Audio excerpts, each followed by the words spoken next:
All right, so for integrated 1 today, you're not going to have a homework assignment, and what you're going to submit on Google Classroom is the notes that you take right now from today's lesson. So to take the notes for today's lesson, you need a sheet of graph paper, and we're going to go ahead and get started here right away. So we're just trying to kind of review now for the upcoming test, which is going to be next week on Tuesday, 1 week from today. So again, we're working on coordinate proofs. Okay, so we're trying to prove that shapes are certain things based on midpoints, slopes, or distance formula. So I wanted to kind of go through and give you a few things that you can look at as you're doing the test just to kind of see. So if I was trying to prove that something was a parallelogram, okay, well, there's 3 main things that we would look at as far as parallelograms go. Number 1 would be opposite sides are parallel. So opposite sides are parallel. Now, how would you prove that? How would you show that that was true? And remember, we've said the way that you would show that's true is you would check the slopes of sides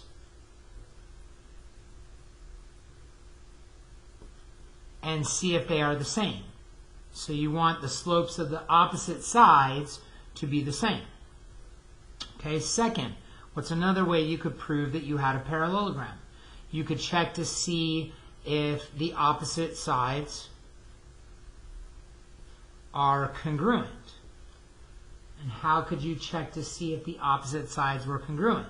Well, you would use distance formula.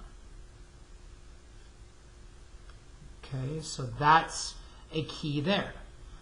Third, what if I wanted to prove it was a parallelogram based on the diagonals? Well, you would say the diagonals bisect each other.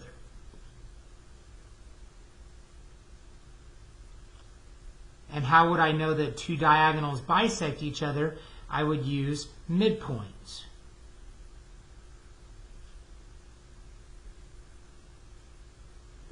Okay.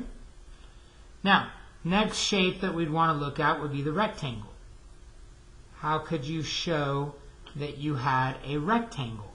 Well, you could show that you had 4 right angles. And how would you show that you had 4 right angles? You would check the slopes and see if they are opposite reciprocals. Okay, check to see if the slopes are opposite reciprocals. If they are opposite reciprocals, then you know they're perpendicular, and that gives you 4 right angles. Secondly, you'd want the diagonals to be congruent. How would I know diagonals were congruent? I would have to use the distance formula. Okay, that's the way I would check that. Okay, next, how would I do it for a rhombus? Well, for a rhombus, you'd have 4 congruent sides. And how would you show that 4 sides were congruent?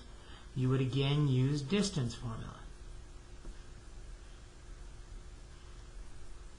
Okay, second thing you could look for would be the diagonals being perpendicular.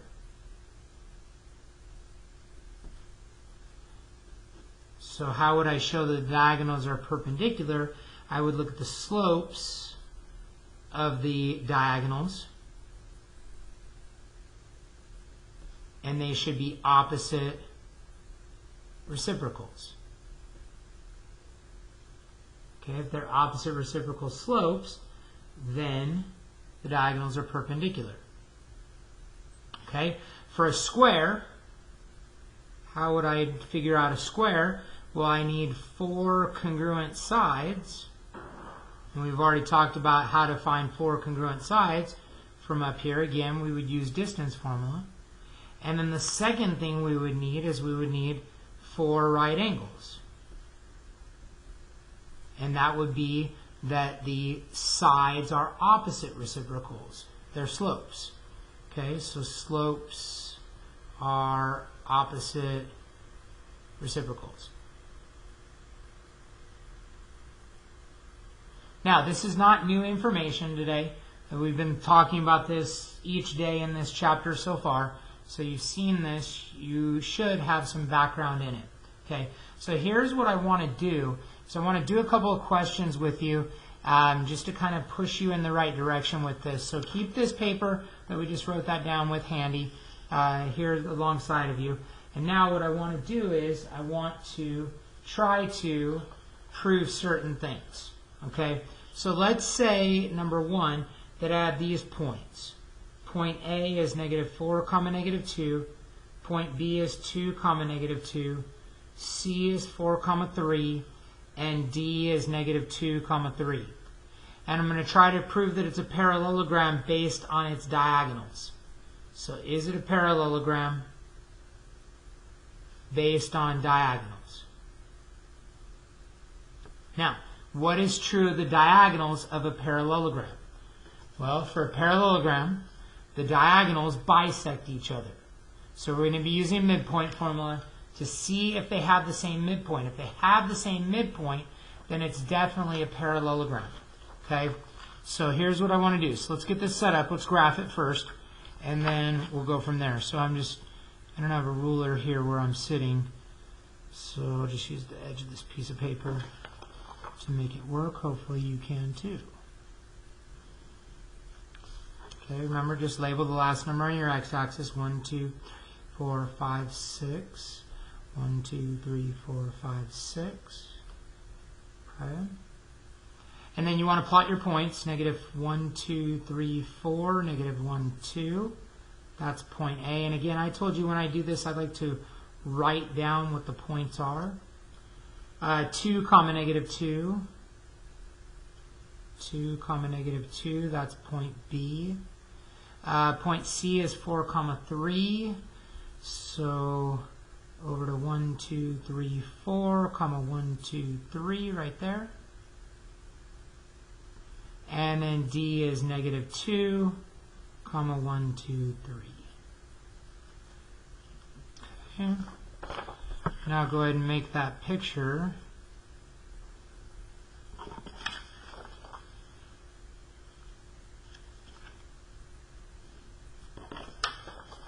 Now remember, the question asked us to use the idea of the diagonals to figure out that it's a parallelogram. So again, the diagonals are going to bisect each other. Now, just real quickly, before we actually do this question, are the opposite sides parallel? Just check. Go up 1, 2, 3, 4, 5 over 1, 2. So this slope is 5 over 2. I know it doesn't ask for this, but I want to still kind of investigate. And this one is up 1, 2, 3, 4, 5 over 1, 2. So that one's 5 over 2. So those opposite sides are parallel. Now, is this side parallel to this side? Well, this line that goes straight side to side, the slope is 0. Slope is 0 here. Is it a parallelogram? Yeah. Okay, opposite sides are parallel. Okay, now, we'd have to do opposite sides congruent if we were doing all of it, and we do distance formula, and I'll do that maybe in the next example that I do with you guys to see it. All right, so now what we want to do is we want to check the diagonals. I didn't write down point D here either. It was -2, 3. Okay, so let's find the midpoint of diagonal DB here. Okay, so let's do DB. Okay, now how would you do that? Well, write down the 2 points. The 2 points are -2, 3 and 2, -2. All right, and so we want to find that midpoint. Now the midpoint is where you're going to add the x's and divide by 2, and then add the y's, divide by 2. Doesn't really matter the order that you do it in, just make sure that you add both the x's. So adding my x's here, I have -2 and +2, so I'm going to have -2 plus 2 divided by 2, and then comma 3 plus -2 divided by 2. So I added the x's divided by 2. I added the y's divided by 2. -2 plus 2 is 0. 0 divided by 2 is 0. And 3 plus -2 is 1. Divided by 2 is 1/2. So I'm saying that the midpoint of DB is 0, 1/2. Let's see if AC up here has the same midpoint. So AC, let's do the work for that. you've got your 2 points, point A being -4, -2, and then point C, which is 4, 3. Okay, so we're going to add the x's, divide by 2, so -4 plus 4 divided by 2, comma -2 plus 3 divided by 2. So -4 plus 4 is 0. 0 divided by 2 is 0. And -2 plus 3 is 1. 1 divided by 2 is a half. And look, they have the same midpoint. So do the diagonals bisect each other? Yes. So do we have a parallelogram based on that property? Yeah. The property is that if the diagonals bisect each other, which means that they would have the same midpoint, then yes, we have a parallelogram. Yes, parallelogram. Okay? All right, go ahead and take a break for a second. Come back, let's do a couple more questions, and then we will call it finished here for today.